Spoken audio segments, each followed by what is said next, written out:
মাটির ঘরের নামতা লেখার খুব সুন্দর একটা টেকনিক দেখিয়ে দেবো। এবার তোমরা লিখলে খুব সহজেই নামতা লিখতে পারবে। দেখো, প্রথমে আমি শূন্য থেকে শুরু করবো। 0, 1, 2, 3। এখানে আমি 4টা দুবার দেবো। দেখো, 4টা দুবার দেবো শুধুমাত্র। 4, 5, 6, 7, 8। এখন আমি সবার নিচে 0 থেকে আবার শুরু করব। 0। এখন আমি জোড় সংখ্যাগুলো নিয়ে নেব। জোড় সংখ্যা কত থেকে শুরু? 2,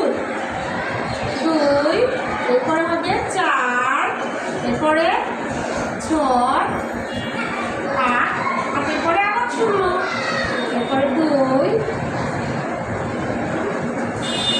4,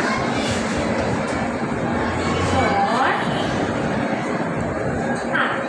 খুব সুন্দর না? এই টেকনিকটা অবলম্বন করে তোমরা খুব সহজেই নামতা লিখতে পারবে। ধন্যবাদ সবাই।